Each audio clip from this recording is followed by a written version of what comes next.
ഇതെന്ത് മാജിക്കാണ്. ഞാനിപ്പോൾ എവിടെയാണ് ഇരിക്കുന്നത്? ഇതാണ് ഗ്രീൻ സ്ക്രീൻ ഇഫക്റ്റ്. ഞാൻ എൻ്റെ മുറി മാറിയിട്ടില്ല. ഞാനൊരു സ്റ്റുഡിയോയിലേക്കും പോയിട്ടില്ല.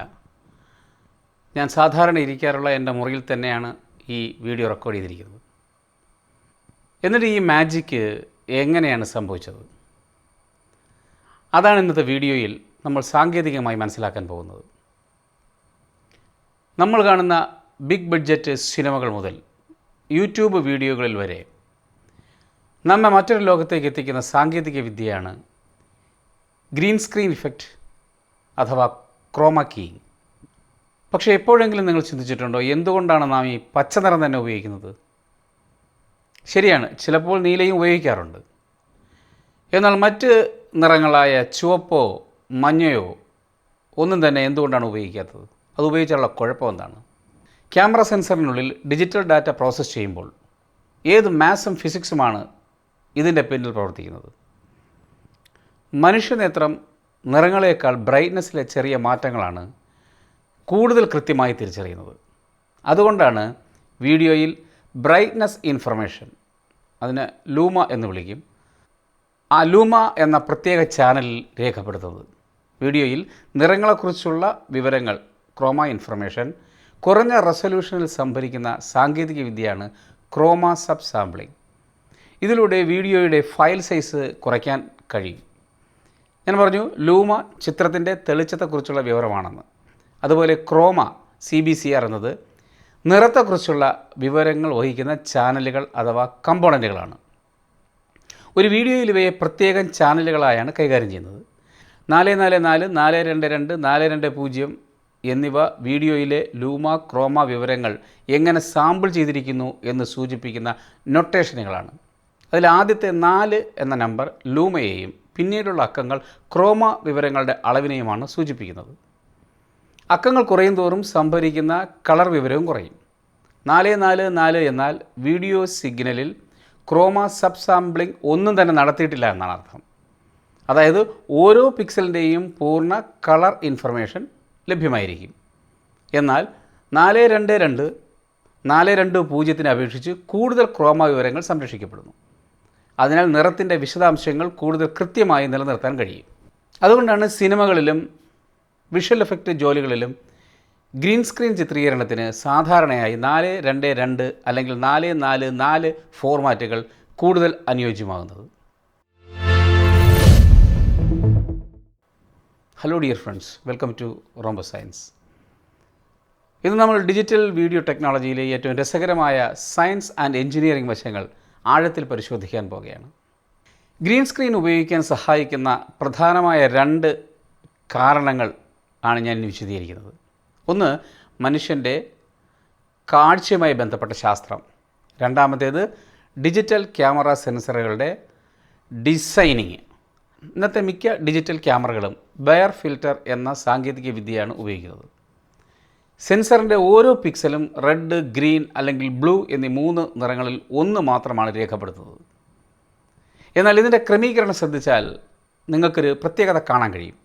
ഏകദേശം 50% പിക്സലുകൾ ഗ്രീനും 25% റെഡും 25% ബ്ലൂ ആയിരിക്കും. എന്തുകൊണ്ടാണ് ഗ്രീനിന് ഇത്ര ഇരട്ടി പ്രാധാന്യം നൽകിയിരിക്കുന്നത്? കാരണം മനുഷ്യനേത്രം ഏകദേശം 555 നാനോമീറ്റർ തരംഗദൈർഘ്യമുള്ള പച്ച നിറത്തോടാണ് ഏറ്റവും കൂടുതൽ സംവേദനക്ഷമത കാണിക്കുന്നത്.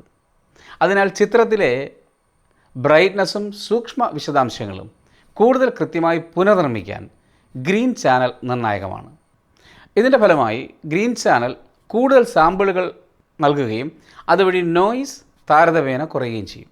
അക്കാരണത്താൽ ക്രോമ കീയിങ് സോഫ്റ്റ്വെയറുകൾക്ക് സബ്ജക്റ്റിൻ്റെ അരികുകൾ വളരെ കൃത്യമായി തിരിച്ചറിയാനും പശ്ചാത്തലം വൃത്തിയായി നീക്കം ചെയ്യാനും സാധിക്കുന്നു. ഗ്രീൻ കളർ സ്ക്രീൻ ഉപയോഗിക്കുന്നതിനുള്ള രണ്ടാമത്തെ കാരണം എന്നത് മനുഷ്യൻ്റെ ചർമ്മത്തിൻ്റെ നിറമാണ്. നമ്മുടെ ചർമ്മത്തിലെ മെലനിനും ഹീമോഗ്ലോബിനും പോലുള്ള പിഗ്മെൻറ്റുകളുടെ സ്വാധീനം കാരണം മനുഷ്യ ചർമ്മത്തിൻ്റെ നിറം ഇളം നിറം മുതൽ വളരെ ഇരുണ്ട നിറം വരെ വ്യത്യാസപ്പെടുമെങ്കിലും അവയുടെ വർണ്ണഘടകങ്ങൾ പ്രധാനമായും ചുവപ്പ്, ഓറഞ്ച്, മഞ്ഞ എന്നീ തരംഗ ദൈർഘ്യങ്ങളിലാണ് കേന്ദ്രീകരിക്കുന്നത്. ടാൻ, ബ്രൗൺ പോലുള്ള നിറങ്ങളും ഈ ശ്രേണിയിലാണ് വരുന്നത്. അതിനാൽ പച്ച നിറം മനുഷ്യ ചർമ്മത്തിൽ വളരെ കുറവായതിനാൽ ഗ്രീൻ സ്ക്രീൻ ഉപയോഗിക്കുമ്പോൾ ചർമ്മം അബദ്ധത്തിൽ നീക്കം ചെയ്യപ്പെടാനുള്ള സാധ്യത കുറവാണ്. ഈ ഉയർന്ന കളർ വ്യത്യാസം കാരണം ക്രോമ കീയിങ് സോഫ്റ്റ്വെയറുകൾക്ക് പശ്ചാത്തലവും മനുഷ്യ ശരീരവും വളരെ കൃത്യമായി വേർതിരിച്ചെടുക്കാൻ കഴിയും. എന്നാൽ എല്ലാ സാഹചര്യങ്ങളിലും ഗ്രീൻ സ്ക്രീൻ തന്നെയല്ല ഉപയോഗിക്കുന്നത്. അഭിനേതാവ് പച്ച നിറത്തിലുള്ള വസ്ത്രം ധരിച്ചിരിക്കുകയോ ചിത്രത്തിൽ പച്ച നിറമുള്ള വസ്തുക്കൾ കൂടുതലായി വരികയോ ചെയ്യുന്ന സന്ദർഭങ്ങളിൽ ബ്ലൂ സ്ക്രീനാണ് ഉപയോഗിക്കുന്നത്. അതുപോലെ വളരെ ഇളം നിറമുള്ള അല്ലെങ്കിൽ ബ്ലോണ്ട് തലമുടിയുടെ അരികുകൾ കൂടുതൽ കൃത്യമായി വേർതിരിക്കേണ്ട ചില സാഹചര്യങ്ങളിലും ഗ്രീൻ സ്ക്രീനിന് പകരം ബ്ലൂ സ്ക്രീൻ ഉപയോഗിക്കാറുണ്ട്. അതുകൊണ്ടാണ് സിനിമകളിലും വിഷ്വൽ എഫക്റ്റ് വർക്കുകളിലും സാഹചര്യത്തിനനുസരിച്ച് ഗ്രീൻ സ്ക്രീനും ബ്ലൂ സ്ക്രീനും തിരഞ്ഞെടുക്കുന്നത്. ഇനി ഒരു പ്രൊഫഷണൽ ഗ്രീൻ സ്ക്രീൻ സെറ്റപ്പ് എങ്ങനെ ആയിരിക്കണം എന്ന് നമുക്ക് നോക്കാം. വളരെ വൃത്തിയുള്ള ക്രോമാക്കി ലഭിക്കാൻ 2 കാര്യങ്ങൾ നിർണായകമാണ്. ഒന്നാമത്തേത് യൂണിഫോം ഇലൂമിനേഷൻ, അതായത് ഗ്രീൻ സ്ക്രീനിൻ്റെ എല്ലാ ഭാഗങ്ങളിലും ഏകദേശം ഒരേ പ്രകാശ തീവ്രത ലഭിക്കണം. എവിടെയും ഷാഡോകളോ അമിതമായി തെളിഞ്ഞ ഹോട്ട്സ്പോട്ടുകളോ ഉണ്ടാകാൻ പാടില്ല. അങ്ങനെ ഉണ്ടായാൽ ക്രോമാക്കി ചെയ്യുമ്പോൾ ചില ഭാഗങ്ങൾ എളുപ്പത്തിൽ മായുകയും ചില ഭാഗങ്ങൾ ശരിയായി വേർതിരിക്കപ്പെടാതിരിക്കുകയും ചെയ്യും. അതുപോലെ തന്നെ ഗ്രീൻ സ്ക്രീൻ ചുളിവുകളില്ലാതെ നന്നായി വലിച്ചു കെട്ടി സ്ഥാപിക്കണം. ചെറിയ ചുളിവുകൾ പോലും ഷാഡോകൾ സൃഷ്ടിക്കുകയും സ്ക്രീനിലെ പച്ച നിറം ഒരുപോലെ ലഭിക്കാതിരിക്കുകയും ചെയ്യും. ഇത് ക്രോമാക്കിയുടെ ഗുണനിലവാരം കുറയ്ക്കും. അടുത്തത് സബ്ജക്റ്റിനും ഗ്രീൻ സ്ക്രീനിനും ഇടയിലുള്ള അകലമാണ്. പ്രകാശ സ്രോതസ്സിൽ നിന്ന് അകലം കൂടുന്തോറും പ്രകാശത്തിൻ്റെ തീവ്രത ഇൻവേഴ്സ് സ്ക്വയർ ലാ അനുസരിച്ച് കുറയുന്നു. അതുകൊണ്ട് പ്രായോഗികമായി സബ്ജക്റ്റിനെ ഗ്രീൻ സ്ക്രീനിൽ നിന്ന് കഴിയുന്നത്ര അകറ്റി സാധാരണയായി ഒരു 6 തൊട്ട് 8 അടി വരെ അകലം നൽകാൻ ശ്രമിക്കും. ഇതിലൂടെ 2 പ്രധാന കാര്യങ്ങളാണ് നമുക്ക് ലഭിക്കുന്നത്. ഒന്നാമതായി സബ്ജക്റ്റിൻ്റെ നിഴൽ ഗ്രീൻ സ്ക്രീനിൽ പതിക്കില്ല. രണ്ടാമതായി ഗ്രീൻ സ്ക്രീനിൽ നിന്ന് തിരിച്ചു വരുന്ന പച്ചപ്രകാശം സബ്ജക്റ്റിൻ്റെ ചർമ്മത്തിലോ വസ്ത്രങ്ങളിലോ പതിക്കുന്ന ഗ്രീൻ സ്പിൽ ഗണ്യമായി കുറയ്ക്കും. ഗ്രീൻ സ്പിൽ കൂടുതൽ നിയന്ത്രിക്കാൻ സബ്ജക്റ്റിൻ്റെ പിറകുവശത്ത് ഒരു റിം ലൈറ്റ് അല്ലെങ്കിൽ ബാക്ക് ലൈറ്റ് ഉപയോഗിക്കാറുണ്ട്. ഇത് സബ്ജക്റ്റിനെ പശ്ചാത്തലത്തിൽ നിന്ന് വ്യക്തമായി വേർതിരിക്കാൻ സഹായിക്കുന്നു. ശേഷിക്കുന്ന ഗ്രീൻ സ്പിൽ വല്ലതും ഉണ്ടെങ്കിൽ അത് എഡിറ്റിംഗ് സോഫ്റ്റ്വെയറുകളിലെ ഡീസ്പിൽ സാങ്കേതികവിദ്യ ഉപയോഗിച്ച് എളുപ്പത്തിൽ നീക്കം ചെയ്യാൻ കഴിയും. അപ്പോൾ വേണ്ട കാര്യങ്ങളെന്ന് ഞാൻ ലിസ്റ്റ് ചെയ്യാം. 1. സ്ക്രീനിൽ യൂണിഫോം ലൈറ്റിംഗ് ഉണ്ടായിരിക്കണം. 2. സ്ക്രീൻ ചുളിവുകളില്ലാതെ ടൈറ്റായി വലിച്ചു കെട്ടണം. 3. സബ്ജക്റ്റിനും സ്ക്രീനിനും മതിയായ അകലം നൽകിയിരിക്കണം. 4. റിം അല്ലെങ്കിൽ ബാക്ക് ലൈറ്റ് ഉപയോഗിച്ച് ഗ്രീൻ സ്പിൽ കുറയ്ക്കണം. ഇനി ഗ്രീൻ സ്ക്രീൻ എഡിറ്റിംഗ് സോഫ്റ്റ്വെയർ യഥാർത്ഥത്തിൽ എന്താണ് ചെയ്ത് നോക്കാം. Premier pro, da Vinci resolve, shortcut തുടങ്ങിയ സോഫ്റ്റ്വെയറുകൾ വീഡിയോയിലെ തെളിച്ചത്തിൻ്റെ വിവരവും നിറത്തിൻ്റെ വിവരവും പ്രത്യേകം പരിശോധിക്കുന്നു, അതായത് ലൂമയും ക്രോമയും. തുടർന്ന് പച്ച നിറമുള്ള ഭാഗങ്ങൾ മാത്രം തിരിച്ചറിഞ്ഞ് അവ നീക്കം ചെയ്യുകയും ബാക്കിയുള്ള ഭാഗങ്ങൾ മാത്രം നിലനിർത്തുകയും ചെയ്യുന്നു.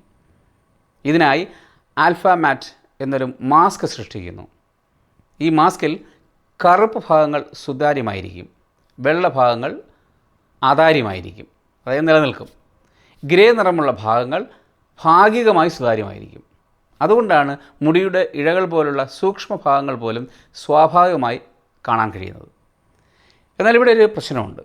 മിക്ക സ്മാർട്ട് ഫോണുകളും ബജറ്റ് ക്യാമറകളും 420 ക്രോമ സാമ്പിളിംഗ് ആണ് ഉപയോഗിക്കുന്നത്. അതിനാൽ നിറത്തെക്കുറിച്ചുള്ള വിവരങ്ങൾ കുറവായിരിക്കും. അതുകൊണ്ട് ഗ്രീൻ സ്ക്രീൻ നീക്കം ചെയ്യുമ്പോൾ മുടിയുടെയും വസ്ത്രത്തിൻ്റെയും അരികുകൾ ചിലപ്പോൾ പിക്സലേറ്റഡായി ഒരുതരം പല്ല് പോലുള്ള രൂപത്തിൽ കാണപ്പെടാം. അതേസമയം പ്രൊഫഷണൽ ക്യാമറകൾ 422 അല്ലെങ്കിൽ 444 ഫോർമാറ്റിൽ റെക്കോർഡ് ചെയ്യുമ്പോൾ കൂടുതൽ നിറവിവരങ്ങൾ ലഭിക്കും. അതിനാൽ മുടിയുടെ ഇഴകൾ പോലുള്ള വളരെ സൂക്ഷ്മമായ ഭാഗങ്ങൾ പോലും കൂടുതൽ വൃത്തിയായും കൃത്യമായും വേർതിരിച്ചെടുക്കാൻ കഴിയും. പതിറ്റാണ്ടുകളായി ഗ്രീൻ സ്ക്രീൻ സിനിമാ ലോകത്തെ ഭരിക്കുന്നുണ്ടെങ്കിലും ഇതിന് ചില പരിമിതികളുണ്ട്. ഗ്ലാസ്, വെള്ളം, തിളങ്ങുന്ന പ്രതലങ്ങൾ എന്നിവയിൽ വരുന്ന പച്ച പ്രതിഫലനം ഒഴിവാക്കാൻ ബുദ്ധിമുട്ടാണ്. അഭിനേതാക്കൾക്ക് ചുറ്റും എന്താണ് നടക്കുന്നതെന്ന് ലൈവായി കാണാൻ കഴിയില്ല. ഇതിന് പരിഹാരമായിട്ടാണ് പുതിയ LED volume walls, virtual production എന്നാണ് അതിനെ വിളിക്കുന്നത്, ആഗോളതലത്തിൽ ഇപ്പോൾ ട്രെൻഡായിക്കൊണ്ടിരിക്കുകയാണ്. അൺറിയൽ എഞ്ചിൻ പോലുള്ള ഗെയിമിംഗ് എഞ്ചിനുകൾ ഉപയോഗിച്ച് റിയൽ ടൈം 3D പശ്ചാത്തലം വലിയ LED സ്ക്രീനുകൾ പ്രദർശിപ്പിക്കുന്നു. ക്യാമറ നീങ്ങുന്നതിനനുസരിച്ച് പശ്ചാത്തലത്തിൻ്റെ പേഴ്സ്പെക്റ്റീവ് റിയൽ ടൈമായി മാറും. പ്രകാശം നാച്ചുറലായി തന്നെ അഭിനേതാക്കളിൽ പതിക്കും. അതായത് പോസ്റ്റ് പ്രൊഡക്ഷനിൽ പച്ച മാറ്റുന്നതിന് പകരം ഷൂട്ടിംഗ് സമയത്ത് തന്നെ ഫൈനൽ ഔട്ട്പുട്ട് ലഭിക്കുന്നു. ചുരുക്കത്തിൽ പറയുമ്പോൾ ഗ്രീൻ സ്ക്രീൻ എന്നത് വെറുമൊരു പച്ച തുണിയല്ല. മനുഷ്യൻ്റെ കാഴ്ചശക്തിയുടെ ശാസ്ത്രവും ക്യാമറ സെൻസറുകളുടെ എൻജിനീയറിങ്ങും ഫോട്ടോണിക്സും മാത്തമാറ്റിക്കൽ അൽഗോരിതങ്ങളും ഒന്നിക്കുന്ന ഒരു മനോഹരമായ സാങ്കേതിക വിദ്യയാണ്. ഈ വീഡിയോ നിങ്ങൾക്ക് പുതിയൊരു സാങ്കേതിക അറിവ് നൽകി എന്ന് ഞാൻ കരുതുന്നു. വീഡിയോ ഇഷ്ടപ്പെട്ടെങ്കിൽ ലൈക്ക് ചെയ്യാനും സുഹൃത്തുക്കൾക്ക് ഷെയർ ചെയ്യാനും മറക്കരുത്. സബ്സ്ക്രൈബ് ചെയ്തിട്ടില്ലെങ്കിൽ സബ്സ്ക്രൈബും ചെയ്യുക. മറ്റൊരു ടെക്നിക്കൽ വീഡിയോയുമായി അടുത്ത ആഴ്ച കാണാം. അതുവരെ വളരെ നന്ദി, നമസ്കാരം.